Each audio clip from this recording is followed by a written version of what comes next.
साथियों, स्वागत है आपका अपने YouTube channel UP PCS examination point पर।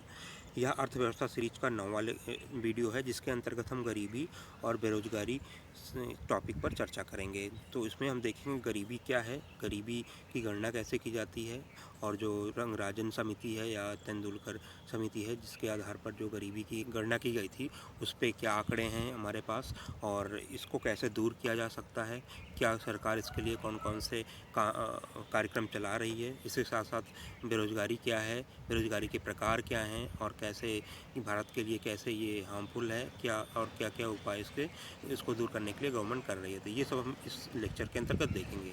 इसके पहले अर्थव्यवस्था सीरीज के 8 लेक्चर आ चुके हैं। अगर आप और उसका मैंने लिंक जो है उस अर्थव्यवस्था सीरीज का जो प्लेलिस्ट है, वीडियोज़ हैं, उनकी प्लेलिस्ट की लिंक मैं इस वीडियो के डिस्क्रिप्शन बॉक्स में दे दिया है। आप वहां से जाके वीडियो देख सकते हैं। तो आइए शुरू करते हैं। तो गरीबी क्या है, आइए शुरू करते हैं। गरीबी, पॉवर्टी। तो गरीबी क्या है, प्रश्न देखते हैं हम क्या है गरीबी।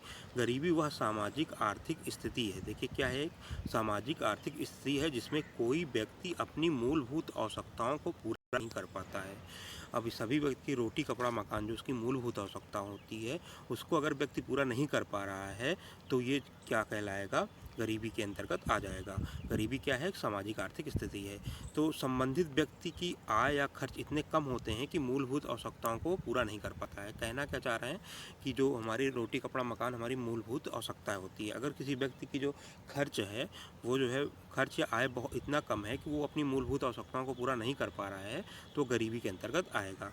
भारत समेत दुनिया के कई राष्ट्रों में गरीबी को आय खर्च के माध्यम से परिभाषित किया जाता है। ठीक है, आय या खर्च के माध्यम से भारत सहित दुनिया के कई देशों में जो गरीबी को परिभाषित किया जाता है वो आय और खर्च के माध्यम से किया जाता है। लेकिन इस विचार को अधिक उचित नहीं माना गया है। ठीक है, इस विचार को जो आय और खर्च के आधार पर गरीबी की परिभाषा दी जाती है, इसको अधिक जो है उपयोगी नहीं माना जा सकता है। इसमें जो है महान अर्थशास्त्री जो है प्रोफेसर अमर्त्य सेन ने जो कहा है वो बहुत ही महत्वपूर्ण है। उन्होंने कहा है कि क्षमताओं का अभाव ही गरीबी है। अमर्त्य सेन जी ने क्या कहा है कि गरीबी जो है क्षमताओं का अभाव है, क्षमताओं का अभाव ही गरीबी है। The lack of capabilities is poverty.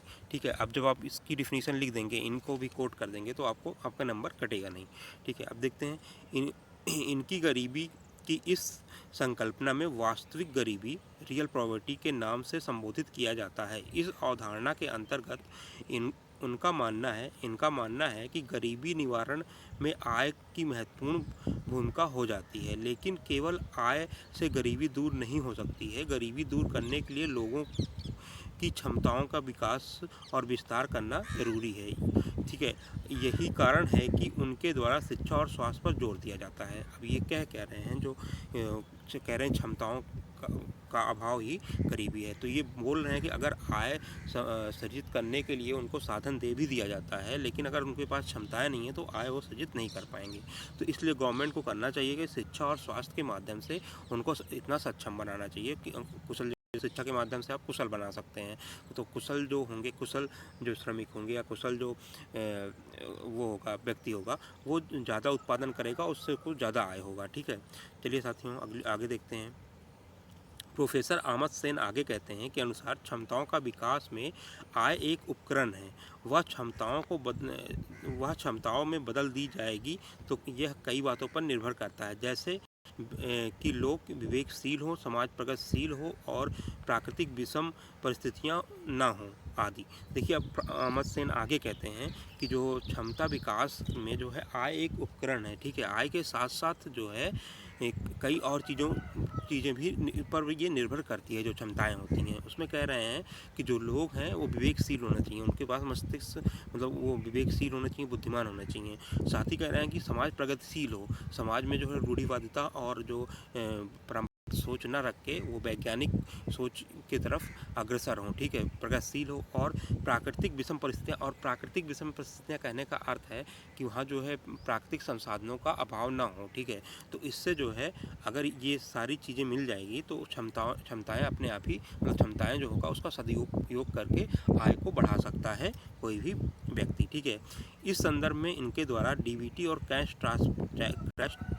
Transfer आदि योजनाओं का विरोध किया जाता है। अब ये मानते हैं कि जो डीबीटी होता है, डायरेक्ट बेनिफिट ट्रांसफ़र, जिसके तहत क्या होता है कि गवर्नमेंट डायरेक्ट जो है जो अभ्यर्थी होते हैं या जो लाभार्थी होते हैं उनके खाते में डायरेक्ट पैसा ट्रांसफ़र करती है, ठीक है। तो इससे ये बता रहे हैं कि इस योजनाओं द्वारा जो है व्यक्ति को जो है निष्क्रिय बना दिया जाएगा, जिससे वो अपनी क्षमताओं का विकास ना करके और जो डायरेक्ट कैश ट्रांसफ़र है उस पे ही, डायरेक्ट बेनिफिट ट्रांसफ़र है उस पे ही अपना जीवन निर्भर यापन करने लगेगा। तो उसमें जो है क्षमताएं विकसित नहीं हो पाएंगी। आगे चलते हैं। ऐसी योजनाएं बजटीय कुशलता को तो ला सकती हैं, लेकिन मूलभूत और उद्देश्यों को प्राप्त नहीं करने में विफल हो सकती हैं। अब इनका आगे कहना है कि जो ऐसी योजनाएं हैं जैसे डीबीटी है, कैश ट्रांसफ़र है, इससे जो है बजटीय कुशलता तो लाई जा सकती है, लेकिन मूलभूत उद्देश्यों को प्राप्त नहीं कर सकता है। मूलभूत उद्देश्यों का इनका कहना है कि जो शिक्षा और स्वास्थ्य है उस पर अधिक सुधार की जानी चाहिए, तो वो जो है इस योजना के तहत नहीं किया जाएगा, क्योंकि अगर कैश ट्रांसफ़र हो रहा है तो व्यक्ति को जो है अपनी जो व्यक्ति होता है वो आलस से भरपूर हो जाएगा और उसको जो है अपनी क्षमताओं के विकास करने के लिए वो सोचेगा भी नहीं, ठीक है। अब देखिए इसमें विवेक देवराज जो कि अर्थशास्त्री, उन्होंने कहा कि पॉवर्टी और न्यूट्रिशन एक दूसरे से संबंधित हैं। अगर पॉवर्टी बढ़ेगी तो जो कुपोषण भी बढ़ जाएगा, ठीक है, और यही होगा। आगे चलते हैं, ठीक है।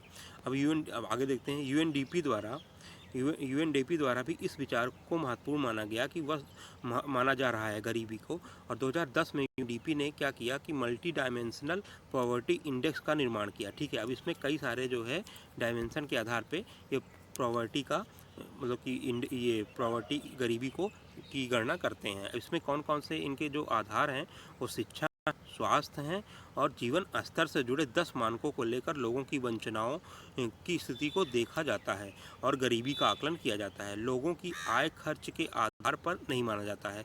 देखिए अभी ये मतलब कि यहाँ पे आलोचना कर रहे हैं जो हमारे देश में क्या है कि जो खर्च है, एक्सपेंडिचर है किसी व्यक्ति का, उसी परिवार का, उसी के आधार पर गरीबी की गणना की जाती है, लेकिन जो है ये सही नहीं है। ये अहमद सेन जी ने भी बता दिया है, और ये जो यूएनडीपी द्वारा 2010 से मल्टी डायमेंशनल पॉवर्टी इंडेक्स जारी किया जा रहा है उसमें भी बता दिया गया है कि उसमें शिक्षा, स्वास्थ्य और जीवन स्तर से जड़ 10 मानकों को लेकर लोगों की वंचनाओं की स्थिति को देखा जाता है और गरीबी का आकलन किया जाता है, लोगों की आय खर्च के आधार पर नहीं। भारत में यदि खर्च पर ध्यान रखा जाए तो गरीबी का यह अनुपात केवल 21% है। अगर भारत में जो है, आगे समझेंगे कैसे ये निकाला गया है, भारत में क्या होता है परिवार व्यक्ति जो परिवार खर्च है, एक्सपेंडिचर है, उसी के आधार पर गरीबी की गणना की जाती है, ठीक है। तो उसके अनुसार से भारत में जो है 21.9% लोग जो है गरीब हैं, ठीक है, या गरीबी से पीड़ित हैं। और यहीं जब ये मल्टी डायमेंशनल पॉवर्टी इंडेक्स की बात की जाती है तो वंचनाओं के आधार पर जो शिक्षा, स्वास्थ्य और जीवन स्तर के 10 मानकों में वंचनाएँ जिनको है उससे गणना की जाए तो ये लगभग जो है 27.9, जो नया डाटा है उसके अनुसार 27.9% जो है लोग 27.9% लोग वंचनाओं के आधार पर गरीबी के अंतर्गत आते हैं, जबकि यही पीछे जो है निकाल आई थी गणना वो 55.3 था, ठीक है, बहुत ज़्यादा था वो। आइए आगे देखते हैं। अब कहते हैं गरीबी के प्रमुख प्रकार। गरीबी के प्रकार देखते हैं कौन कौन से गरीबी के प्रकार हैं। तो 3 प्रमुख प्रकार होते हैं। नंबर 1 निरपेक्ष या परम गरीबी, जिसे एब्सोल्यूट पॉवर्टी बोलते हैं। फिर मानवीय गरीबी, ह्यूमन पॉवर्टी, सापेक्षिक गरीबी, रिलेटिव पॉवर्टी। आइए देखते हैं क्या है। देखिए अब सबसे पहले निरपेक्ष गरीबी देखते हैं, एब्सोल्यूट पॉवर्टी। निरपेक्ष गरीबी ऐसी स्थिति होती है जिसमें एक व्यक्ति अपनी ऊर्जा की आवश्यकताओं को पूरा नहीं कर पाता है। यहाँ भुखमरी और गरीबी दोनों आपस में मिल जाती है। अब देखिए यहाँ पे जो निरपेक्ष गरीबी है इसको जो है ये ऊर्जा कैलोरी के आधार पर माप रहे हैं, ठीक है, कि एक व्यक्ति अपनी ऊर्जा जो मतलब उसको डेली ऊर्जा चाहिए होती है, जितनी ऊर्जा उसको आवश्यकता है उसकी वो पूर्ति नहीं कर पाता है, जिससे इसमें क्या हो जा रहा है, भुखमरी और गरीबी दोनों साथ में मिल जा रही हैं, ठीक है। मानवीय गरीबी में आवश्यकताओं के दायरे को विस्तृत कर दिया है। ऊर्जा के साथ साथ कुछ अन्य बातों का समावेश किया जाता है। देखिए इससे जैसे कि शिक्षा, स्वास्थ्य का एक न्यूनतम स्तर आदि इस प्रकार की गरीबी में एक उचित मानव जीवन संदर्भ बिंदुओं के रूप में कार्य करता है। यदि कोई व्यक्ति इन आवश्यकताओं को पूरा नहीं कर पाता है तो माना जाता है कि मानवीय गरीबी से पीड़ित है। अब देखिए वहीं पे जब अभी हमने निरपेक्ष गरीबी देखा, निरपेक्ष गरीबी में क्या था कि कोई व्यक्ति अगर अपनी ऊर्जा जो डेली कार्य के लिए व्यक्ति को ऊर्जा की आवश्यकता थी, अगर उसकी पूर्ति नहीं कर पाता है तो वो कैलोरी के आधार पर जो मापा गया था निरपेक्ष गरीबी, तो वो जो है निरपेक्ष गरीबी से पीड़ित है, जहाँ पे भुखमरी और गरीबी दोनों लगभग सेम हो जाती है, ठीक है, आपस में मिल जाती है। वहीं जब मानवीय गरीबी होती है तो आवश्यकताओं के दायरे को विस्तृत कर दिया जाता है, और इसमें क्या है, ऊर्जा के साथ साथ कुछ अन्य चीज़ों का समावेश कर दिया जाता है, जैसे कि शिक्षा और स्वास्थ्य। तो ये इसमें एक न्यूनतम शिक्षा और स्वास्थ्य का एक न्यूनतम स्तर, ठीक है। और इसमें क्या होगा, कोई व्यक्ति आवश्यकताओं को पूरा नहीं करता तो माना जाता है कि वो मानवीय गरीबी से पीड़ित है। अगर मान लीजिए शिक्षा स्वास्थ्य आप कैलोरी की जो है आवश्यकताओं को पूरी कर रहे हैं, जो ऊर्जा की आवश्यकताओं को पूरा कर रहा है कोई व्यक्ति, लेकिन अच्छा स्वास्थ्य की जो न्यूनतम वो है मापदंड है उसको नहीं पूरा कर रहा है, तो वो मानवीय गरीबी से पीड़ित है। अब सापेक्षिक गरीबी देखते हैं। सापेक्षिक आपको पता है कि एक के आधार पे दूसरा, तो इसमें क्या होता है, लोगों के जीवन स्तर में पाए जाने वाले अंतरों पे ध्यान में रखा जाता है। अब लोगों का जीवन स्तर मतलब कि में जो है अंतर तो पाया जाता है, जैसे हमारे सामान्य लोगों का जीवन स्तर, अंबानी का जीवन स्तर या कोई सेलिब्रिटी का जीवन स्तर, तो उसके हमारे और उनके जीवन स्तर में अंतर तो है ना। तो यदि किसी समाज में लोगों के जीवन स्तर में अंतर है तो यह माना जाता है कि उस समाज में सापेक्षिक गरीबी है। तो सापेक्षिक गरीबी समझ में आए, अगर समाज में कोई मतलब कि अरबपति है, कोई लखपति है, कोई करोड़पति है, कोई मतलब गरीब मतलब किसी के पास हजार ही रुपए हैं, तो अब इसमें क्या होगा, सबके जीवन स्तर में कुछ ना कुछ अंतर होगा, तो उनके सापेक्षिक दृष्टि से देखा जाए तो नीचे वाला जो होगा वो गरीब होगा, ठीक है। तो भले ही ऐसे समाज में विभिन्न प्रकार की सुख सुविधाएं क्यों ना हो। तो अब देखिए भारत की बात कर रहे हैं, तो भारत जैसे राष्ट्र में निरपेक्ष गरीबी या मानवीय गरीबी पर अधिक चर्चा रहती है, ठीक है। निरपेक्ष जो एब्सोल्यूट गरीबी है, मतलब कि हमारी जो ऊर्जा आवश्यकताएं हैं वो पूरी नहीं हो पा रही हैं, तो उसकी वो गरीबी, और मानवीय गरीबी जो है ऊर्जा आवश्यकताएं अगर पूरी भी हो जा रही हैं तो उसके साथ साथ शिक्षा और स्वास्थ्य पर जो है कुछ कमी रह जा रही है। तो इन दोनों पे ही चर्चा होती है। लेकिन विकास में अपवर्जी प्रक्रिया के कारण सापेक्षिक गरीबी भी धीरे धीरे केंद्रीय स्थान लेती जा रही है। भारत में समावेशी विकास के मुद्दे का संदर्भ में समझा जा सकता है। समावेशी विकास क्या होता है? समावेशी विकास होता है कि सभी लोगों का समान रूप से विकास, जो नीचे वंचित वर्ग हैं और जो उच्च वर्ग हैं, उन सब में जो है समान विकास की प्रक्रिया जब चलेगी तो उसे समावेशी विकास कहते हैं। अब यहाँ पे कह रहा है कि भारत में जो है केवल मैक्सिमम चर्चा निरपेक्ष गरीबी और मानवीय गरीबी पर करते हैं हम लोग, लेकिन जो सापेक्षिक गरीबी है, देखिए जो ऑक्सफैम की रिपोर्ट आई है, ऑक्सफैम की जब रिपोर्ट आती है आर्थिक समानता को लेकर, तो उसमें देखा जाता है कि 1% जो भारत के लोग हैं उनके पास लगभग 54 से 55% जो है संपत्ति भारत की है। तो ये एक तरीके से देखा जाए तो सापेक्षिक गरीबी ही हुई ना। और जो है, और ये देखा जाता है कि अभी देखा गया था कि अरबपतियों की संख्या भारत में तेज़ी से वृद्धि की है, ठीक है। चलिए अब देखते हैं, सापेक्षिक गरीबी से जुड़ा हुआ एक गंभीर पहलू यह है कि धीरे धीरे निरपेक्ष गरीबी की ओर ले जाती है, और यह उस समय होता है जब किसी व्यक्ति में सामाजिक बहिष्करण का डर होने लगता है। अब ये कह रहे हैं, यहाँ कहने का मतलब है कि मान लीजिए समाज में सभी व्यक्तियों के जीवन स्तर में अंतर है, और उस सामाजिक स्तर को मेंटेन करने के लिए वो अधिक खर्च अन्य चीज़ों पर कर रहा है, तो धीरे धीरे क्या होती है, एब्सोल्यूट मतलब जो हमारी ऊर्जा आवश्यकताएँ होती हैं उनको पूरा नहीं कर पाते हैं, उस गरीबी की ओर ये ले जाता है, ठीक है। अब भारत में गरीबी मापने की विधि, तो अभी ये देखते हैं कैसे भारत में गरीबी मापी जाती है। भारत में गरीबी का अनुमान लगाने के लिए खर्च विधि, देखिए हमने कहा था ना कि खर्च विधि, एक्सपेंडिचर और कंजप्शन मेथड का यूज किया जाता है, ठीक है। खर्च विधि का यूज किया जा रहा है, का प्रयोग किया जाता है। इस विधि के अंतर्गत NSSO और CSO को मिलाकर NSO नेशनल सर्वे ऑर्गेनाइजेशन कर दिया गया है, और पहले ये 2019 में इनको दोनों को मर्ज कर दिया गया है, ठीक है। तो अब यहाँ पे जहाँ पे NSO लिखा है वहाँ पे NSO आप समझ लीजिएगा। संबंधित लोगों को जो है MPCE मतलब मंथली पर कैपिटा एक्सपेंडिचर के आधार पर गरीबी का अनुमान लगाया जाता है। कैसे लगाया जाता है गरीबी का अनुमान?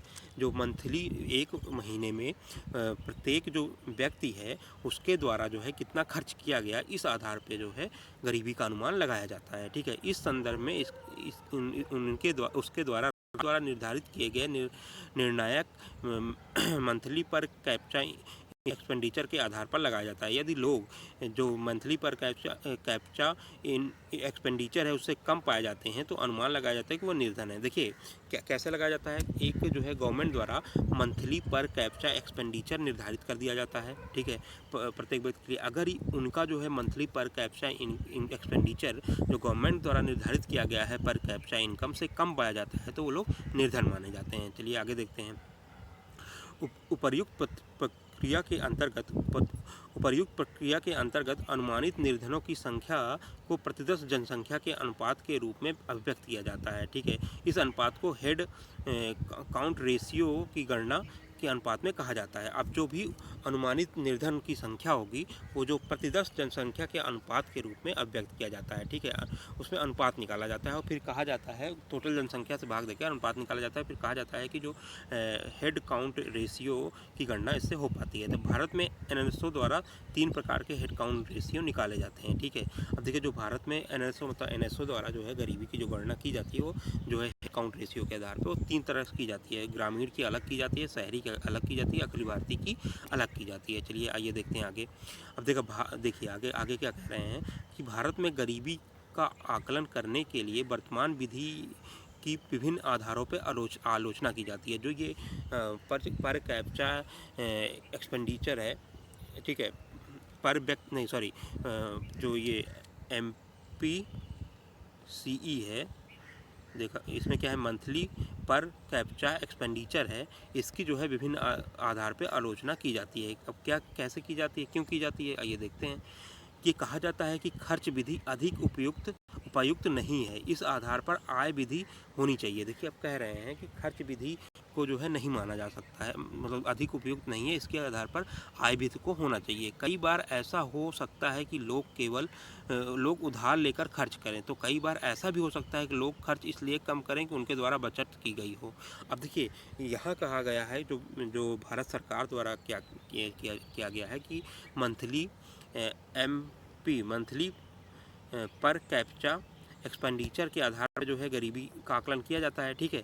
तो उस पर क्या है कि कभी कभी हो सकता है कि और कहा जा रहा है कि आय के आधार पर इसकी गणना की जाए, लेकिन इसमें क्यों ऐसा कहा जा रहा है, क्योंकि कभी कभी हो सकता है कि व्यक्ति जो है उधार लेके खर्च करे और उसका खर्च जो है जो MPCE है इससे ज़्यादा हो जाएगा तो वो फिर निर्धन की कैटेगरी में नहीं आएगा, जबकि वो एक्चुअली क्या है, निर्धन है, ठीक है। और ये भी कह सकते हैं कि जैसे कोई व्यक्ति है वो बचत ज़्यादा कर रहा है तो उसका जो है खर्च कम आ रहा है तो वो भी निर्धन कैटेगरी में पहुँच जाएगा अगर MPCE से कम हो जाएगा तो लेकिन उसके द्वारा बचत की जा रही है, ठीक है। तो ये जो है इसको इस आधार पे इसकी जो है आलोचना की जाती है। आइए आगे देखते हैं। इसी प्रकार जो है HCR है, हेड काउंट रेशियो है, इसी प्रकार जो हेड काउंट रेशियो है, यह तो पता लग जाता है कि जनसंख्या का कितना भाग गरीबी से पीड़ित है, लेकिन इससे यह पता नहीं लग पाता है कि इंटेंसिटी ऑफ पॉवर्टी, गरीबी की सघनता कितनी है, लोग गरीबी से कितने पीड़ित हैं, ठीक है। ये पता नहीं लग पाता है इसके अंतर्गत,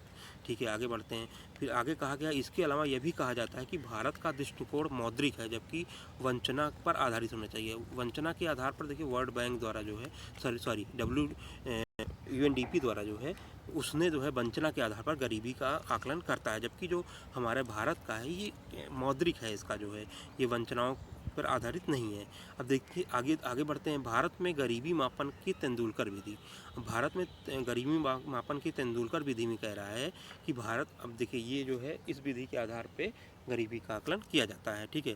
तो इसमें भारत सरकार ने 2009 में सुरेश तेंदुलकर की अध्यक्षता में गरीबी का एक एक्सपर्ट ग्रुप का गठन किया था, ठीक है।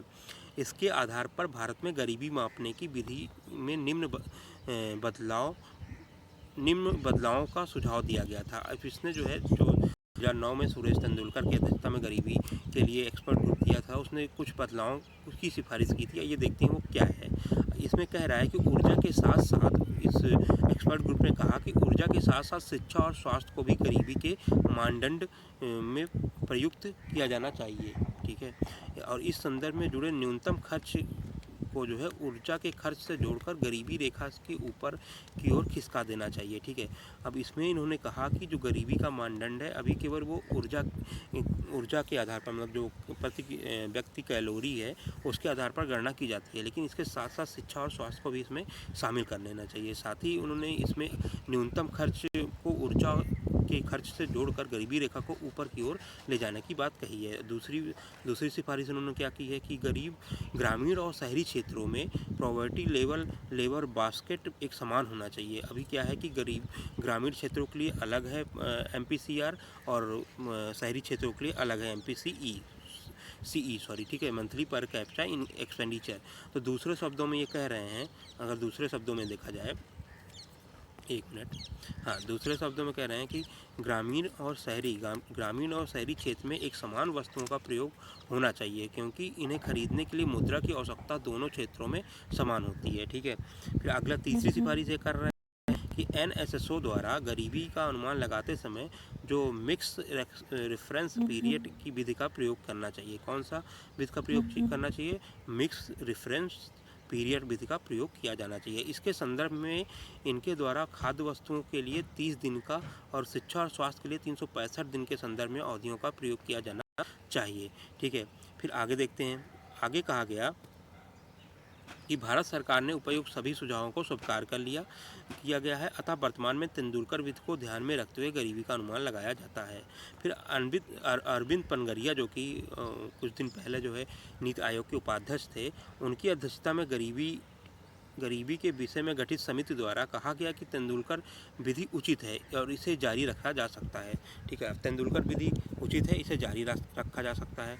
अब भारत में गरीबी का स्तर देखते हैं। तेंदुलकर विधि के अनुसार जो 2011-12 में गणना की गई थी, इसमें जो है ग्रामीण क्षेत्रों में देखिए 816 रुपये जो है गवर्नमेंट द्वारा जो मंथली पर कैप्चा एक्सपेंडिचर है वो ग्रामीण क्षेत्रों में 816 रखा गया था और शहरी क्षेत्रों में 1000 रुपये रखा गया था। गवर्नमेंट ने ये निर्धारित किया कि अगर ग्रामीण क्षेत्रों में आपकी जो है पर मंथली जो है जो खर्च है वो 816 से कम है तो आप निर्धन होंगे, आप गरीब होंगे, और शहरी क्षेत्र में 1000 से अगर कम है तो आप गरीब होंगे। तो इसमें डाटा जो निकल के आया कि 25.7 जो है % लोगों का जो है ग्रामीण क्षेत्रों का जो एक्सपेंडिचर था मंथली बेस पे वो 816 रुपये से कम था, और जबकि शहरी क्षेत्र में 13.7% लोगों का जो है 1000 रुपये से कम था जो है मंथली खर्च। तो इस आधार पे जो अखिल भारतीय इंडिया स्तर पे निकल के आया वो 21.9 है, जो अभी चल रहा है, यही माना जा रहा है। कितना माना जा रहा है? 21.9% जो है भारत में जो है तेंदुलकर विधि के अनुसार अभी गरीबी है। चलिए आगे देखते हैं। अब रंगराजन, फिर उसके बाद जो है इस पे काफ़ी विवाद हुआ, तो रंगराजन समिति एक बनाई गई जिसके आधार पर जो है गरीबी का आकलन करने के लिए सरकार ने बोला। तो उसने 2011-12 के अगर आंकड़ों के आधार पर देखें तो जो गरीबी उन्होंने निर्धारित की, ग्रामीण क्षेत्र के लिए जो मंथली पर कैप्चा एक्सपेंडिचर था वो निर्धारित किया 972 रुपये, और ग्रामीण क्षेत्रों के लिए 972 रुपये मंथली एक्सपेंडिचर खर्च, और शहरी क्षेत्रों के लिए 1407 रुपये मंथली खर्च जो है निर्धारित किया, जिसमें इन्होंने देखा कि ग्रामीण क्षेत्रों में जो 972 रुपये से कम लोगों में 30.9% आते हैं तथा शहरी क्षेत्रों में जो है 26.4% लोग आते हैं, और इंडिया में इन्होंने देखा कि 29.9% लोग जो है गरीबी रेखा के नीचे हैं। ठीक है, लेकिन भारत सरकार द्वारा रंगराजन समिति के सुझाव को अस्वीकार कर दिया गया। देखिए, अब जो भारत सरकार है, जो रंगराजन समिति ने कहा था कि 29.9% लोग अखिल भारतीय स्तर पर जो है गरीबी से पीड़ित हैं, उसको जो है अस्वीकार कर दिया, और इस प्रकार वर्तमान में तेंदुलकर विधि पर आधारित अनुमानों का ऑफिशियल एस्टिमेट माना जाता है। तो अब देखिए, जो भारत में गरीबी का आकलन है, अगर वो रंगराजन समिति की जो सिफारिश थी कि 29.9% लोग जो है गरीब हैं, उसको जो है अस्वीकार कर दिया गया जो है गवर्नमेंट द्वारा, और जो तेंदुलकर विधि के 21.9% जो था ठीक है, उसको जो है ऑफिशियल एस्टिमेट माना जाता है। चलिए आगे देखते हैं। वर्ल्ड बैंक और इंडियन पॉवर्टी। वर्ल्ड बैंक ने इंडियन पॉवर्टी के लिए कैसे गणना की है? तो वर्ष 2005 में विश्व बैंक द्वारा यह कहा गया कि भारत के आधिकारिक अनुमान गरीबी के उच्च स्तर को प्रदर्शित करते हैं। तब भारत 2011-12 में गरीबी के स्तर को 12.4 था। इस संदर्भ में विश्व बैंक ने जो कितना है, $1.9 प्रति व्यक्ति प्रतिदिन के आय के मानक के रूप में इस्तेमाल किया था।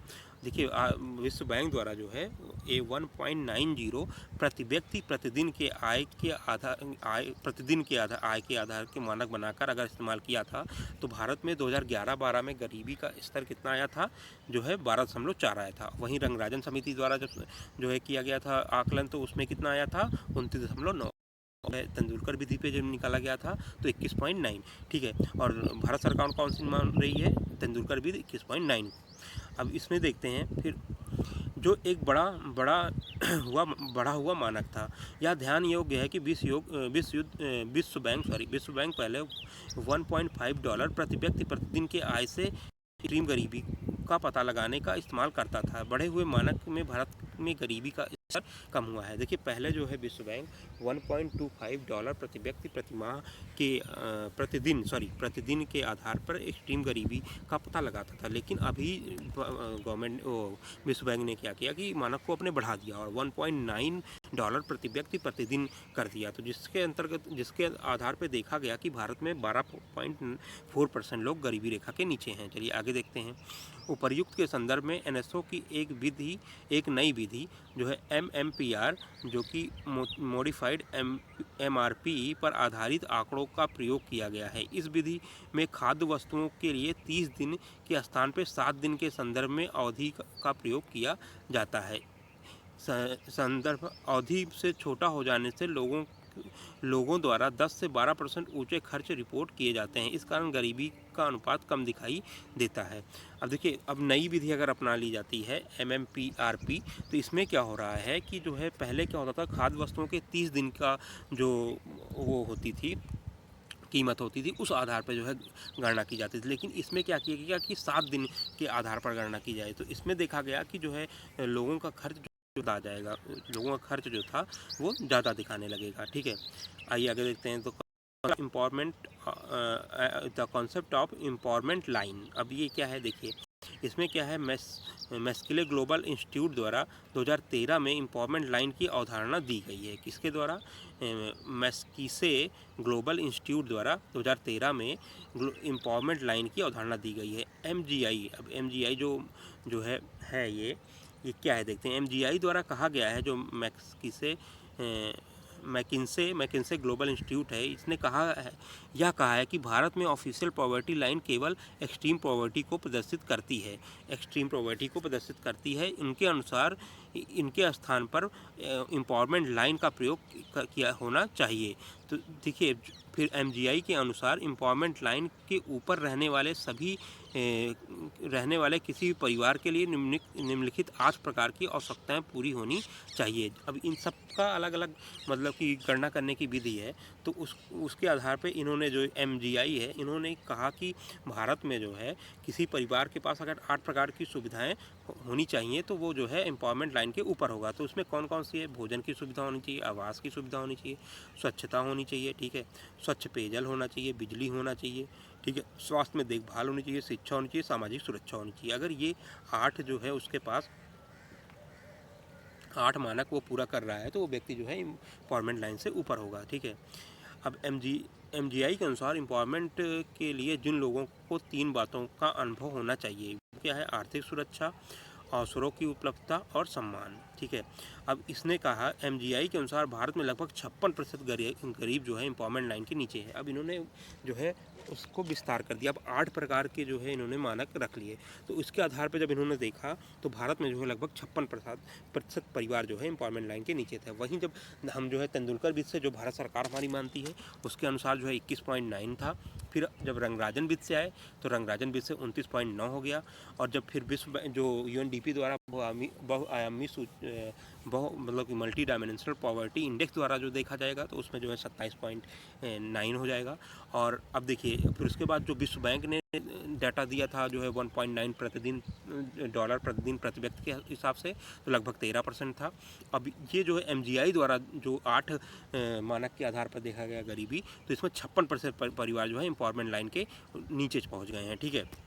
अब ट्रिकल डाउन एंड गरीब पॉवर्टी, ट्रिकल डाउन के आधार पर कैसे पॉवर्टी को दूर करेंगे, आइए इसको देखते हैं। ट्रिकल डाउन एक ऐसी रणनीति है जिसके अंतर्गत औद्योगिकीकरण औद्योगिकीकरण और विकास के उच्च दर के माध्यम से गरीबी को प्रत्यक्ष रूप से कम करने की कोशिश की जाती है। देखिए अब टिकल डाउन जो है वह ऊपर से नीचे की ओर, टिकल डाउन का अर्थ होता है ऊपर से नीचे की ओर, अगर हम साधारण भाषा में समझे तो जिसके अंतर्गत जो है औद्योगिक और विकास की उच्च दर, अगर औद्योगिक और विकास के उच्च दर के माध्यम से गरीबी को प्रत्यक्ष रूप से कम करने की कोशिश की जाती है। इस संदर्भ में सरकार द्वारा विभिन्न प्रकार के कर छूट उद्योगों को उपलब्ध कराई जाती है तथा सब्सिडी आदि के माध्यम से आर्थिक सहायता उपलब्ध कराई जाती है जिस और ब्याज दरों को नीचे लाया जाता है। ठीक है, यह माना जाता है कि तीव्र औद्योगिक विकास से ग्रोथ रेट बढ़ेगी। जो ग्रोथ जीडीपी की ग्रोथ रेट है वो जब बढ़ेगी तो जाहिर सी बात है अर्थव्यवस्था में बूम आएगा। जब अर्थव्यवस्था में बूम आए तो रोजगार बढ़ेगा, इससे क्या होगा, रोजगार के अवसर उत्पन्न होंगे और रोजगार से जो है अवसर मिलेंगे। रोजगार के जो बेरोजगारों को भी रोजगार के अवसर मिलेंगे तो उनको आय होगी, जब उनको आय होगी तो अपनी मूलभूत आवश्यकताओं को प्राप्त कर लेंगे। इससे जो है गरीबी जो है और ये फिर इस प्रकार जो है विकास नीचे टपक जाएगा। जो ट्रिकल डाउन थ्योरी यही है कि ऊपर से नीचे की ओर विकास को ले जाना, ठीक है, गरीबी को कम करना। अब इसमें देखते हैं कैसे ये है। देखिए बेनिफिट बाय स्टेट, जो इंडस्ट्रियलाइजेशन है इसको बढ़ावा देने के लिए गवर्नमेंट विभिन्न प्रकार के कर छूट हो गया, सब्सिडी हो गया, ये देती रहती है। अब ये जब ये इंडस्ट्रियलाइजेशन होता है तो इससे क्या होता है, ग्रोथ बढ़ती है गवर्नमेंट देश की। जब देश की ग्रोथ बढ़ेगी तो एम्प्लॉयमेंट जनरेट होगा, जो बेरोजगार थे उनको रोजगार मिलेगा, तो उनको इनकम होगी, फिर वो अपनी बेसिक नीड को पूरी कर पाएंगे। और अब इसी ही कहते हैं trickle down approach, basic need approach to development. ऐसे ही विकास होता है। जब अब नीड उनकी पूरी होगी फिर धीरे धीरे क्या होगा, जब विकास बढ़ेगा तो फिर वो जो है यहाँ पे ज़्यादा खर्च करेंगे, उनकी जब आय बढ़ेगी, जब शिक्षा पे खर्च करेंगे तो कुशल होते जाएंगे, जिससे जब कुशल होंगे तो आर्थिक विकास में और योगदान करेंगे। ठीक है, तो यही है विकास का मेन कॉन्सेप्ट टिकल डाउन का। ठीक है, चलिए आगे देखते हैं। यह ध्यान देने योग्य है कि टिकल डाउन का विचार भारत में ही नहीं पूर्ण विश्व में जो है विफल हो चुका है। अब ये बता रहे हैं राइटर, मतलब यहाँ पे कहा जा रहा है कि टिकल डाउन अप्रोच तो है बहुत अच्छा गरीबी को कम करने के लिए, लेकिन ये जो है पूरी तरीके से सफल नहीं रहा है। अब ये आगे बताएंगे क्यों नहीं रहा है। कंपनियों द्वारा दी जाने वाली छूटों और विषमताओं का स्तर बढ़ रहा है। भारत समस्त देशों में जॉबलेस ग्रोथ, अब देखिए ये बहुत अच्छा टर्म है, जॉबलेस ग्रोथ जो है ये मेंस और प्रीलिम्स दोनों में पूछा जा सकता है। ये एक बड़ी समस्या उत्पन्न हुई है जॉबलेस ग्रोथ की। मतलब क्या हो रहा है, जीडीपी वृद्धि दर तो हो रही है, लेकिन उस स्तर से जो है हमारा जो जॉब है वो क्रिएट नहीं हो पा रहा है। ठीक है, तो ये अभी आगे समझेंगे क्यों नहीं हो पा रहा है। अब आईएमएफ और वर्ल्ड बैंक जैसी संस्थाओं द्वारा यह स्वीकार किया जा चुका है कि टिकल डाउन विफल हो चुका है। टिकल डाउन का मेन मतलब क्या था कि रोजगार को अधिक से अधिक सृजित करके बेरोजगारों को अवसर देना, जिससे कि उनकी आय बढ़ सके। ठीक है, लेकिन ये जो है जब जॉबलेस ग्रोथ हो गई है तो वो जो है जो इस आधार पे जो है जो टिकल डाउन अप्रोच है ये विफल हो चुका है। ठीक है, अब इससे जो है भारत में इसकी विफलता के निम्न कारक उत्तरदायी माने जा रहे हैं। भारत में ये विफल हुआ है, इसके जो कारक हैं वो निम्न कारक है जो उत्तरदायी माने जा रहे हैं। नंबर 1 कह रहा है कि उदारीकरण की नीतियों के अंतर्गत कृषि क्षेत्र की उपेक्षा की गई है। अब देखिए जो है, अब जब देखेंगे तो 1991 में उदारीकरण की नीति लाई गई। ठीक है, उसके अंतर्गत जो है कृषि क्षेत्र की उपेक्षा की गई और भारत की जो जनसंख्या है उसका एक बड़ा भाग, लगभग 49% जो है जनसंख्या रोजगार के लिए कृषि क्षेत्र पर निर्भर है। और जबकि कृषि क्षेत्र के लिए जो है जो उदारीकरण हुआ था या फिर जो ये औद्योगिकरण होता है उसमें कृषि क्षेत्र की जो है पर ध्यान नहीं दिया जाता है उतना। दूसरा क्या है, ग्रामीण क्षेत्रों में नॉन फार्म एक्टिविटीज़ जैसे पशुपालन, कुटीर उद्योग, ग्रामोद्योग आदि पर अपेक्षित ध्यान नहीं दिया जाता है। अब देखिए ग्रामीण क्षेत्रों जो भारत में जनसंख्या है लगभग उसका 68% ग्रामीण क्षेत्रों में निवास करता है। अब देखा गया कि जो नॉन फार्म एक्टिविटीज़ हैं जब उन पे जो है जोर नहीं दिया जा रहा है तो जो है उससे जो है आय नहीं बढ़ पा रही है लोगों की। ठीक है, उसके साथ साथ तीसरा कारण क्या है, एमएसएमई, माइक्रो स्मॉल और मीडियम इंटरप्राइजेज के विकास की उपयुक्त रणनीति लागू नहीं करना है, जिसके द्वारा सरकार रोजगार के अच्छे अवसर उपलब्ध नहीं कराए जाते हैं। अब देखिए जो रोजगार को ग्रामीण क्षेत्रों में जो एमएसएमई होते हैं वो जो है अधिक रोजगार उपलब्ध कराते हैं। ठीक है, लेकिन जो है इनको जो है उपयुक्त रणनीति, जो सरकार की रणनीति होती है उसका जो लाभ होता है, जो कर छूट और सब्सिडी होता है वो बड़े उद्योग कंपनियों को होता है, जिससे एमएसएमई की उपेक्षा हो जाती है और इससे जो है रोजगार के अच्छे अवसर उपलब्ध नहीं हो पाते हैं। और चौथा कारण क्या है, उदारीकरण के काल में ब्याज दरों को कम करना तथा एफडीआई और वित्त बाजारों में सुधार के माध्यम से पूंजी की उपलब्धता को बढ़ाना। इससे भारत की उत्पादन प्रक्रिया में पूंजी के अधिक प्रयोग को बढ़ावा मिलना तथा श्रम का प्रतिस्थापन हुआ। अब हुआ क्या कि जब उदारीकरण के काल में क्या हुआ कि ब्याज दरों को कम किया गया, जिससे कि अधिक से अधिक जो है निवेश को प्रोत्साहित किया जाए और एफडीआई और वित्त बाजार में सुधार के माध्यम से पूंजी की उपलब्धता को बढ़ाया गया। लेकिन इससे भारत में उत्पादन की प्रक्रिया में पूंजी के अधिक प्रयोग अब है कि जो भारत में जैसे किसी वस्तु के निर्माण में जितनी पूंजी लग रही है वो बहुत ऊंचा है। उसमें जो है इसका मतलब इसमें जो भारत की इंफ्रास्ट्रक्चर है वो इतना डेवलप नहीं है कि जो है एक वस्तु के उत्पादन में जो है वो पूंजी खर्च जो है वो कम हो सके। तो ये इस कारण जो है श्रम का प्रतिस्थापन हुआ है। ठीक है, अगला 5वां देखते हैं। भारत में कुशलता विकास पे अपेक्षित ध्यान नहीं दिया गया है। भारत में जो कुशलता मतलब लोगों की जो है स्किल पर है उस पर ज़्यादा ध्यान नहीं दिया गया है। ठीक है, अब प्रोफेसर व्यास हैं, BS व्यास जो अर्थशास्त्री हैं, उनके अनुसार जो है टिकल डाउन विफल होने का एक बहुत बड़ा कारण यह रहा कि निर्धन लोगों को आय अर्जन संपत्तियों का ठीक से वितरण नहीं किया गया। इस संदर्भ में कुशलता को समृद्धि मान लिया गया। देखिए अब क्या है कि कुशलता को ही समृद्धि मान लिया गया। आय अर्जन संपत्ति अगर दे दी जाती है, जैसे भूमि दे दी गई, तो आय अर्जन संपत्ति क्या है, जैसे ज़मीन है, ठीक है, भूमि है या कोई ऐसी संपत्ति जो मतलब कि उन पे जिस पे उनका हक हो, ठीक है, तो उससे जो है अगर वो दे दी जाती तो निर्धनता कम हो जाती, लेकिन उसका वितरण जो है ठीक से किया नहीं गया। ठीक है, तो यही जो है BS व्यास जो है मानते हैं इसके विफलता का। अब इस प्रकार भारत में विभिन्न कारणों से टिकल डाउन अप्रोच का विचार कामयाब नहीं हो पाया है। अतः जरूरी है भारत में टिकल डाउन अप्रोच और बॉटम अप नीतियों को लागू किया जाए। टिकल डाउन मतलब नीचे से ऊपर और बॉटम अप ऊपर से नीचे, तो इसके लिए ये करना जरूरी हो गया है। अब देखते हैं भारत में किस प्रकार गरीबी दूर की जा सकती है। तो एक्सेलरेटिंग जॉब क्रिएशन मतलब जॉब को सृजित करने बहुत तेज़ी से बढ़ाना होगा। इसके लिए इस संदर्भ में 3 प्रकार की गतिविधियाँ ध्यान दिया जाता है: मैन्युफैक्चरिंग, कंजप्शन और लेबर इंसेंटिव सर्विसेज। और इन गतिविधियों को बढ़ाने के लिए निम्न बातों पर ध्यान देना जरूरी है। ईज ऑफ डूइंग बिजनेस, जब ईज ऑफ डूइंग बिजनेस में आपकी रैंकिंग अच्छी होगी तो विदेश से निवेश अधिक प्राप्त होगा और कंपनियों आके यहाँ पे निवेश करेंगी, जिससे जो कंपनियाँ लगेंगी तो औद्योगिकरण होगा और नए रोजगार के अवसर सृजित होंगे। फिर क्या है गुड इंफ्रा, जो भारत की बुनियादी अवसंरचना है उसमें जो है काफ़ी जो है वो विश्व स्तरीय न होने के कारण भी यहाँ पे जो है कंपनियाँ आने से कतराती हैं। ठीक है, फिर लेबर मार्केट रिफॉर्म। अब भारत में जो है लेबर मार्केट रिफॉर्म है, इसको लेकर लगभग जो है 54 कानून अभी तक थे। तो इसमें इतनी जटिलताएँ थी कि यहाँ पे इसीलिए कंपनियाँ जो है दूर भागती थी। अब भारत इसको जो है 4 संहिताओं में जो है वर्णित कर रहा है। ठीक है, फिर क्या है प्रमोटिंग गुड कंपटीशन। अब विभिन्न कंपनियों के बीच गुड कंपटीशन बढ़ा के भी आप जो है टिकल डाउन अप्रोच को सफल बना सकते हैं। ठीक है, वोकेशनल एजुकेशन एंड ट्रेनिंग। अब व्यवसाय इच्छा और प्रशिक्षण, इससे क्या होगा कौशल विकास करके जो उत्पादन जो अधिक मतलब उत्पादन पूंजी लागत है उसको कम किया जा सकता है। ठीक है, जिसके थ्रू जो है हमें जो है उत्पादकता अधिक हो जाएगी। अब आगे देखते हैं दूसरा क्या है कृषि जो गरीबी को दूर करने के लिए कृषि क्षेत्र में उत्पादकता को बढ़ाना होगा। इस संदर्भ में निम्न बातों को ध्यान देना आवश्यक है।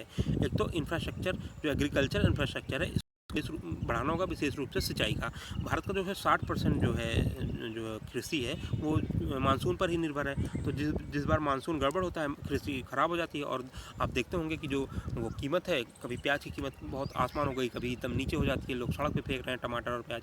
तो ये जो है और जो हमारे मतलब एग्रीकल्चर में जो स्टोरेज होता है, जैसे ब्लॉक चेन स्टोरेज हो गया जो, और उसको जो है एक जगह से दूसरे जगह ले जाने के लिए जो है AC बसें या AC जो है ट्रेनें ऐसे चलाने की बात की गई है। तो बजट 2020-21 में जो है किसान रेल अभी हाल में चलाई गई है देवलाली से दानापुर, जिसके थ्रू इस कृषि क्षेत्र में उत्पादकता को बढ़ाने का काम किया जा रहा है। मार्केटिंग रिफॉर्म, अब देखा जाता है कि जो मंडियाँ होती हैं, कृषि मंडी होती है APMC रूल के तहत जो कार्य करती हैं, उसमें बहुत कई तरह के भ्रष्टाचार होते हैं। तो उसके कारण जो उसमें रिफॉर्म करने की ज़रूरत है।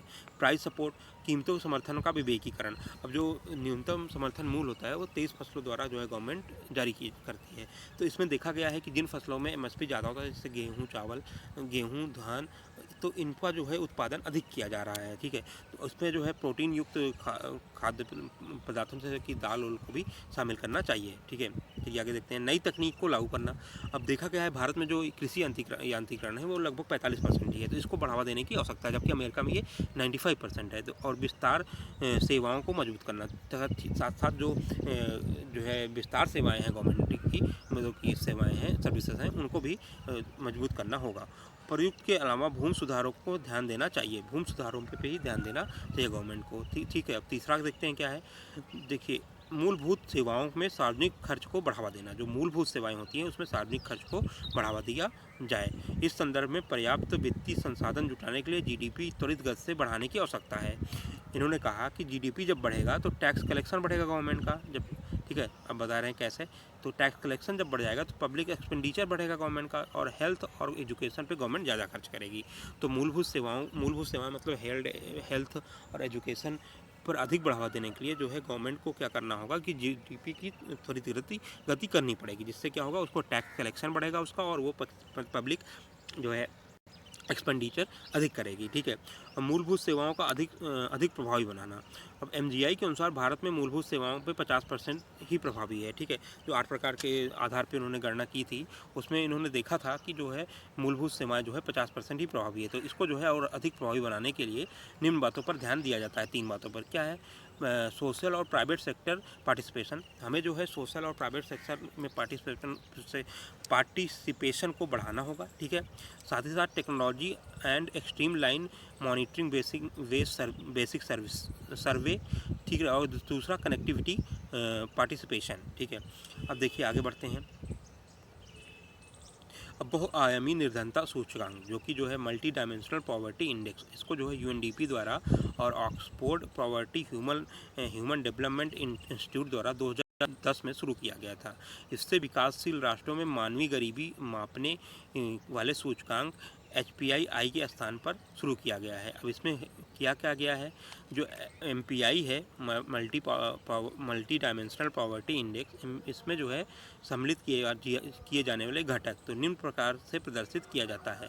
नंबर 1 एजुकेशन होता है, नंबर 2 हेल्थ होता है, नंबर 3 जो है आयाम है इसके, कौन कौन से हैं, जो है इसमें जो है एजुकेशन है, हेल्थ है और लाइफ स्टैंडर्ड है। उसके अंतर्गत जो है आप देखिए, एजुकेशन के अंतर्गत स्कूलिंग और अटेंडेंस है, मतलब जो इसके अंतर्गत संकेतक हैं वो स्कूलिंग और अटेंडेंस है। न्यूट्रिशन और हेल्थ के अंतर्गत न्यूट्रिशंस है और चाइल्ड मोर्टेलिटी रेट है। साथ ही साथ लाइफ स्टैंडर्ड में इलेक्ट्रिसिटी है, ड्रिंकिंग वाटर है, कुकिंग फ्यूल है, सैनिटेशन है, फ्लोर है तथा एसेट है, ठीक है। अब यदि कोई व्यक्ति उपर्युक्त वर्णित मानकों में भारित 1/3 मतलब 1/3 भाग से वंचित पाया जाता है तो वह निर्धन माना जाएगा, ठीक है। और इसमें देखा गया कि भारत में 27.9% लोग हैं, 27.9% लोग जो है MPI के आधार पे गरीबी स्तर मतलब वंचनाओं से पीड़ित हैं, ठीक है। तो उसमें जो है वो 1/3 जो संकेतक हैं उसमें वो लोग मतलब कि कमी पाई गई है उन लोगों में। अब अगला टॉपिक देखते हैं बेरोजगारी या अनएम्प्लॉयमेंट, जो कि अभी जो है जो बहुत ही चर्चा का विषय रहा है। जब कोरोना महामारी आई है तो उसके बाद से जो है इसमें जो है बहुत तेज़ी देखी गई है, अनएम्प्लॉयमेंट में तेज़ी से वृद्धि देखी गई है। आइए समझते हैं ये क्या है। देखिए, यदि किसी सक्षम व्यक्ति, अब यहाँ सक्षम व्यक्ति का अर्थ है जो मतलब कि रोजगार करने योग्य हो, ठीक है। तो अब ये जो रोजगार करने योग्य है उसकी बात की जा रही है, को मांगने पर रोजगार नहीं मिलता तो उस स्थिति को बेरोजगारी कहते हैं। एकदम सिंपल डिफिनीसन है। यदि कोई सक्षम व्यक्ति द्वारा मांगने पर रोजगार नहीं मिलता है तो उसे क्या कहते हैं? बेरोजगारी कहते हैं। इसका निहितार्थ यह हुआ कि अनैच्छिक बेरोजगारी है। अनैच्छिक मतलब आप ऐच्छिक रूप से काम नहीं करना चाह रहे हैं तो वो बेरोजगारी के अंतर्गत नहीं होगा। आप अगर अनैच्छिक मतलब कि आप चाह रहे हैं कि आपको रोजगार मिले लेकिन नहीं मिल पा रहा है तो वो बेरोजगारी है। यदि कोई व्यक्ति जॉब सीकर नहीं है, जॉब सीकर मतलब वो जॉब ढूंढ नहीं रहा है, अर्थात रोजगार की तलाश में नहीं है, तो उसे बेरोजगारों की गणना में शामिल नहीं किया जाएगा। अगर कोई व्यक्ति है, वही कहा ना, सक्षम व्यक्ति हो और अनैच्छिक जो है बेरोजगारी है, ठीक है। अगर कोई व्यक्ति जॉब नहीं ढूंढ रहा है तो उसको जो है बेरोजगारी के जो है गणना में शामिल नहीं किया जाता है। अब देखिए आगे देखते हैं। सक्षमता के संदर्भ में न्यूनतम रूप से लोगों की आयु को देखा जाता है उनकी आयु जो है कार्यशील उम्र वर्किंग एज से संबंधित होनी चाहिए। अब देखिए इसमें ये भी है कि जो उनकी आयु है, ये नहीं कि वो 15 वर्ष से कम हो, बच्चे ही हों या 60 वर्ष से अधिक हों, तो उनको जो है बेरोजगार नहीं माना जाएगा। ठीक है, जो 15 से 59 वर्ष के बीच होंगे और जो वो रोज़गार चाह रहे होंगे और तब भी उनको रोज़गार नहीं मिल पा रहा होगा, उसे ही बेरोजगार माना जाएगा। ठीक है, यूएनडीपी के अनुसार 15 से 59 वर्ष के कार्यशील मानता है।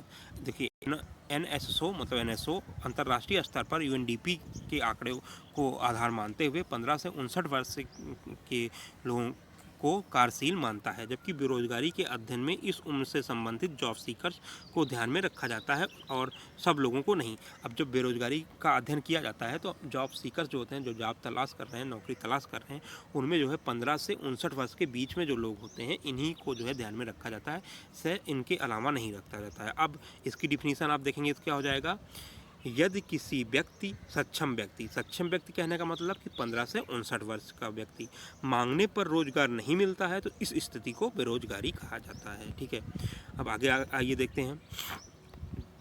आगे कह रहा है, यदि किसी राष्ट्र की जनसंख्या में वर्किंग एज से संबंधित लोगों की प्रधानता होती है तो इस स्थिति को डेमोग्राफिक डिविडेंड कहते हैं। अब देखिए ये भी बहुत अच्छा टॉपिक है, बहुत ही अच्छा टर्म है डेमोग्राफिक डिविडेंड।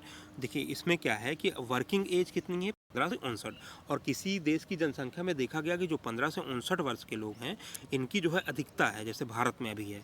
ठीक है, तो वो यह स्थिति क्या कह रहा है कि डेमोग्राफिक डिविडेंड मतलब वो जो है लाभांश की स्थिति में है, जनसांख्यिकी लाभांश इसको हिंदी में कहा जाता है, क्योंकि यह जो है लो डिपेंडेंट रेशियो को प्रदर्शित करता है। भारत में यह स्थिति है, लेकिन कुशलता विकास को ध्यान में नहीं देना और जॉबलेस ग्रोथ आदि के कारण इसका ठीक से लाभ नहीं ले पा रहा है। भारत में जॉबलेस ग्रोथ है, उसका कारण हमने अभी थोड़ी देर पहले ही गरीबी जब समझते हुए समझा था। ठीक है, तो कुशलता विकास पर ध्यान नहीं दिया जा रहा है, इसलिए जो है इसका लाभ जो है भारत जो डेमोग्राफिक डिविडेंड है इसका नहीं ले पा रहा है, जिसके लिए प्रधानमंत्री कौशल मिशन योजना द्वारा शुरू किया गया है, जो है डेमोग्राफिक डिविडेंड का लाभ उठाने के लिए। चलिए आगे देखते हैं। अब देखिए गरीबी के प्रमुख प्रकार। अब ये प्रमुख प्रकार इससे भी प्रीलिम्स में क्वेश्चन या मेंस में क्वेश्चन बन सकता है, तो ये भी आप अच्छे से समझ लीजिए। गरीबी क्या थी, एक सक्षम व्यक्ति द्वारा मांगने पर अगर रोजगार नहीं मिलता है। सक्षम व्यक्ति क्या होगा, जो कार्यशील जनसंख्या के अंतर्गत आता हो, 15 से 59 वर्ष के बीच में आता हो। ठीक है, तो उस अगर मांगने में रोजगार नहीं मिलता है तो बेरोजगारी होगी। ठीक है, बेरोजगार होगा, जब बेरोजगारी कही जाएगी उस स्थिति को। अब देखिए चक्रीय बेरोजगारी क्या होती है, ये साइक्लिक अनएम्प्लॉयमेंट क्या होता है, इसको समझते हैं। यह बेरोजगारी मुख्यतः पूंजीवादी समाज पर आधारित अर्थव्यवस्थाओं में आर्थिक चक्र के कारण उत्पन्न होता है।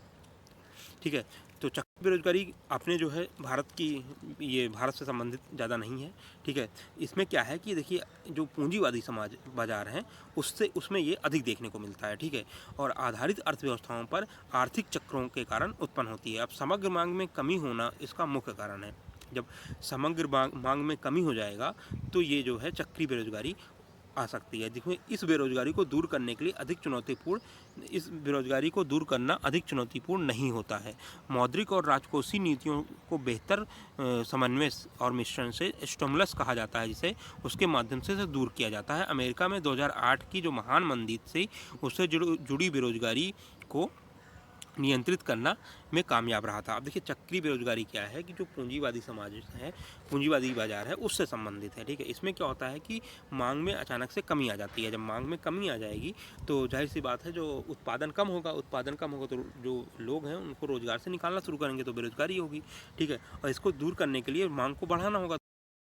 तो क्या होती है कि मौद्रिक और राजकोषीय, ये हम अर्थव्यवस्था सीरीज के लेक्चर में देख चुके हैं, मौद्रिक और राजकोषीय नीतियों का समन्वय करके स्टिमुलस देती है। तो उससे जो है जैसे 2008 में जो महान मंदी आई थी अमेरिका में, उससे जो है इसी प्रकार से निजात पाया गया था स्टिमुलस देके।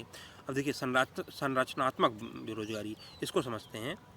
इसका कुछ स्तर भारत में ऐसी बेरोजगारी भारत में पाई जाती है।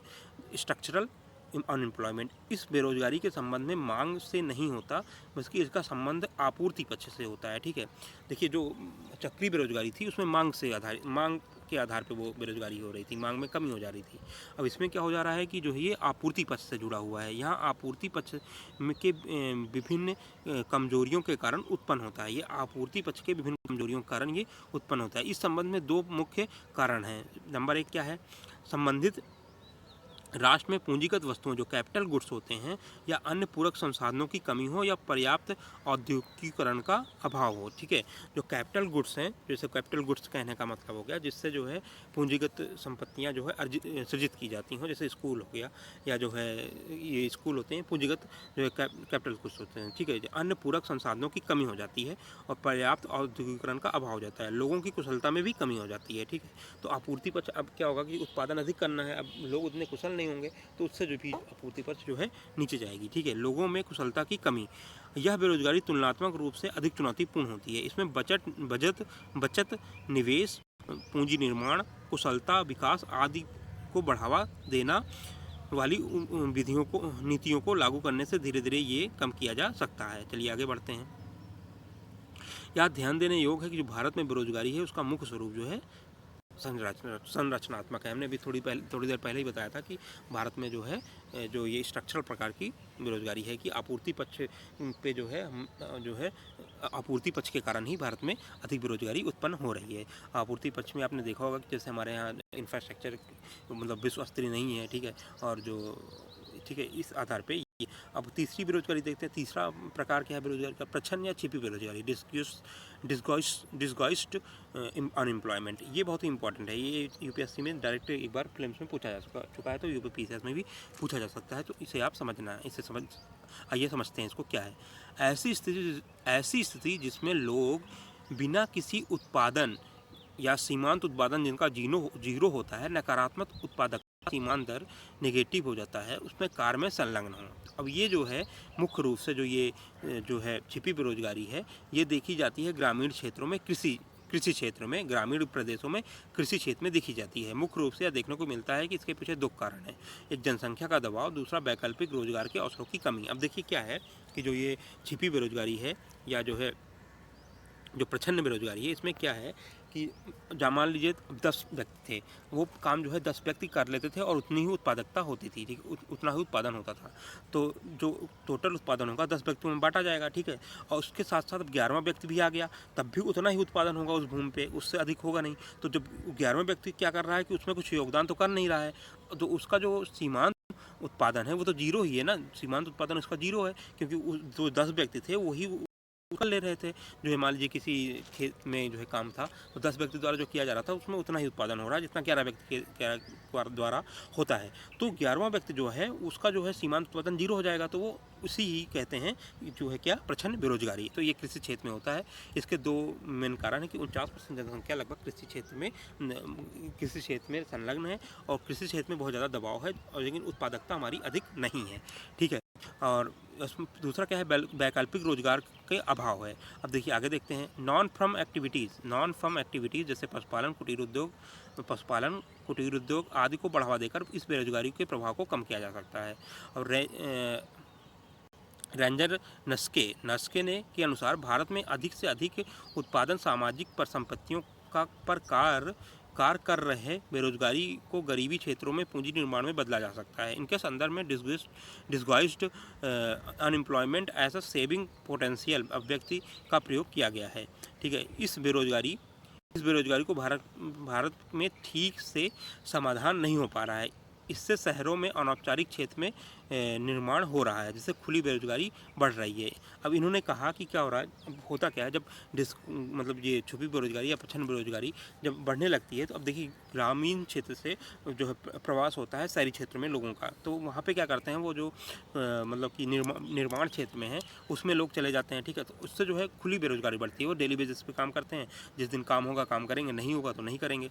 तो इससे जो है ये समस्याएँ उत्पन्न हो रही हैं शहरी क्षेत्रों में, और ग्रामीण क्षेत्रों में तो ये बेरोजगारी है ही। ठीक है, अब नोट, यदि श्रम रोजगार को एक इकाई में बदल दिया जाए तो उसके कारण कुल उत्पादन पर पड़ने वाले प्रभाव सम सीमांत उत्पादन कहते हैं। यहाँ कम होता जाता है और नकारात्मक भी हो सकता है। मतलब जो अगर श्रम रोजगार की एक इकाई को बदल दिया जाता है तो जो कुल इसके कारण कुल उत्पादन पर पड़ने वाले प्रभाव जो होता है उसको जो है श्रम सीमांत उत्पादन कहा जाता है। ठीक है, अभी वही समझा था हमने, 10 थे 11 लगे तो भी उतना ही उत्पादन हुआ, वही था। ठीक है, अब ये मौसमी बेरोजगारी क्या है? मौसमी बेरोजगारी आइए देखते हैं। मौसम आधारित व्यवसायों या मौसम आदि के बदलाव के कारण बेरोजगारी जो अल्पकालिक रूप से उत्पन्न होती है, लेकिन यदि यह बार बार होती है तो यह एक प्रकार की समस्या बन जाती है। भारतीय कृषि में जो है इस प्रकार की बेरोजगारी को मुख्य रूप से देखा जा सकता है। भारतीय कृषि का एक बड़ा भाग लगभग 60% वर्षा पर निर्भर है। इस निर्भरता से मौसमी बेरोजगारी जन्म लेती है। ठीक है, समझ में आया आपको? अगर मौसम के बदलाव के आधार पर जो बेरोजगारी अल्पकालिक रूप से उत्पन्न होती है उससे जो है मौसमी बेरोजगारी कहा जाता है। और मौसमी बेरोजगारी के समाधान के लिए सिंचाई सुविधाओं पर ध्यान देना जरूरी है। इसके अलावा नॉन फार्म एक्टिविटीज़ जैसे पशुपालन हो गया, कुटीर उद्योग हो गया और मत्स्य पालन हो गया, इन सब चीज़ों को बढ़ावा देने की आवश्यकता है। और अल्प रोजगार क्या होता है? अंडर एम्प्लॉयमेंट होता है। अल्प रोजगार एक ऐसी स्थिति है जिसमें लोगों को या तो योग्यता अनुसार कार्य नहीं मिल पाता है या पर्याप्त समय का कार्य नहीं मिल पाता है। अब इसमें यही है कि जो मान लीजिए कोई बीटेक है, एमटेक है, वो पकौड़ा तल रहा है तो वो जो है ये अल्प रोजगार के अंतर्गत आएगा। अनएम्प्लॉयमेंट जो है अंडर एम्प्लॉयमेंट के अंतर्गत आएगा। मतलब से पर्याप्त समय के लिए या पर्याप्त उसकी जो योग्यता है उसके अनुसार पर उसे रोजगार नहीं मिल पा रहा है तो वो जो है हो जाएगा अल्प रोजगार हो जाएगा। भारत में अल्प रोजगार एक बहुत बड़ी समस्या है। इससे जो है वर्किंग पुअर्स जैसे विरोधाभासी स्थिति उत्पन्न होती है। आईएलओ ने इसे डिसेंट वर्क्स की अवधारणा के विरुद्ध है। ठीक है, अब भारत में जॉबलेस ग्रोथ है। अभी क्या भारत में जॉबलेस ग्रोथ है? आइए देखते हैं। इसमें कहा गया है कि वर्तमान में भारत में जॉबलेस ग्रोथ की विरोधाभासी स्थिति से गुजर रहा है। ठीक है, यह विकास की प्रक्रिया में एक बड़ा प्रश्न है। इस संदर्भ में निम्न बिंदु विचारणीय है। ये क्वेश्चन मेंस में पूछा जाता है। ठीक है, तो भारत में एम्प्लॉय इलास्टिसिटी जो है लगातार कम हो रही है। ठीक है, इसमें कहा गया है कि 1999 2000 से 2004-05 में भारत में एम्प्लॉई इलास्टिसिटी जो है 0.44 कम होकर 2005-05 में 2009 के समय अवधि में ये कम होकर 0.01 रह गई है। कृषि क्षेत्र में इसका स्तर 0.37 और विनिर्माण क्षेत्र में इसका स्तर -0.21 रह गया है। ठीक है, अब दूसरा देखते हैं कारण क्या कह रहा है। भारत में रोजगार का व्यावसायिक वितरण भी जॉबलेस ग्रोथ को दिखाता है।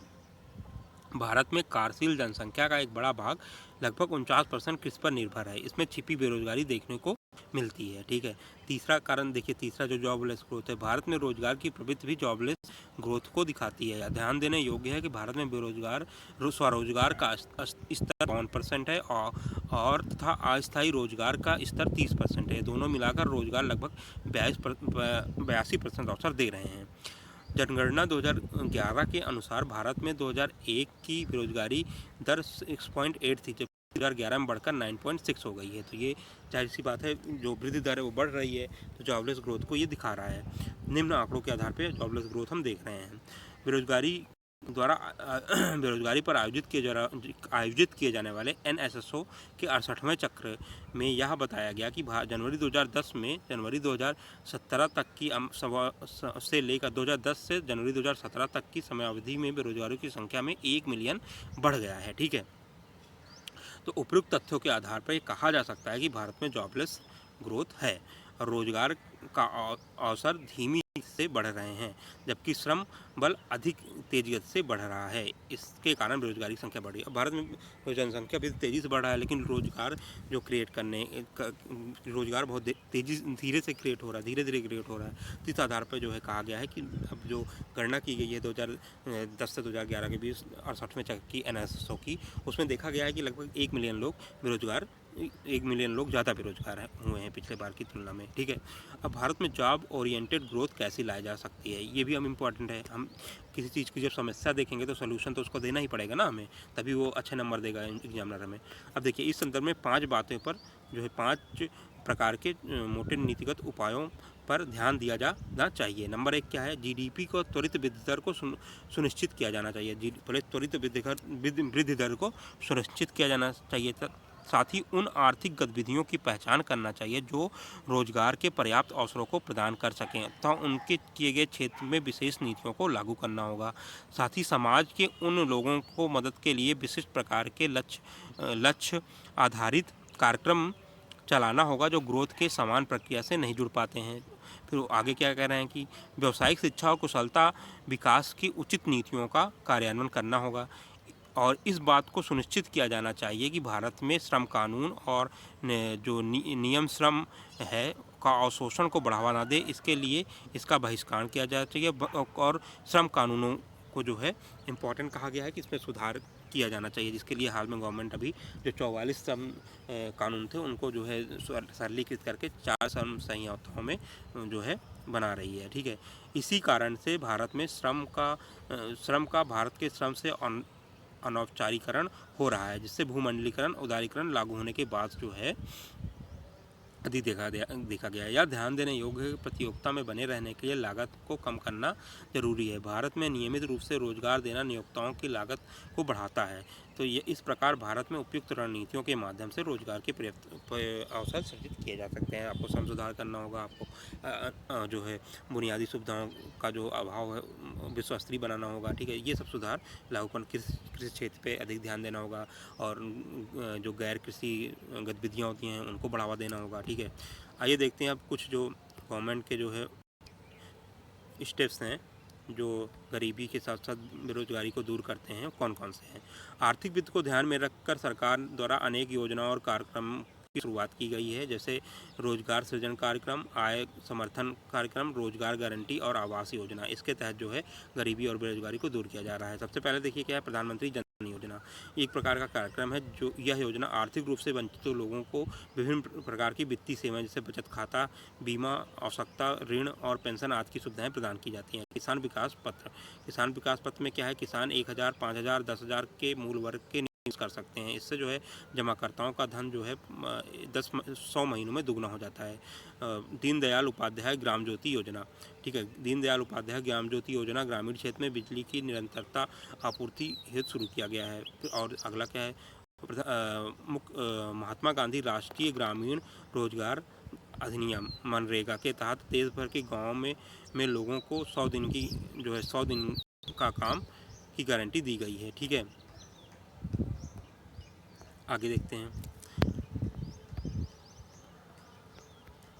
योजनाओं के अनुसार भारत जो ये घर बनाने के लिए सक्षम नहीं है उन्हें रियायती दरों पर जो है प्रधानमंत्री आवास योजना के तहत जो है रियायती दरों पर ऋण प्रदान किया जाएगा। एकीकृत ग्रामीण विकास कार्यक्रम दुनिया में अपनी तरह की सबसे महत्वपूर्ण योजना है। इस कार्यक्रम का उद्देश्य गरीबों को रोजगार प्रदान कर उनके कौशल और विकसित करने का अवसर प्रदान करना है, जिनसे उनके जीवन स्तर में को सुधार हो सके, ठीक है।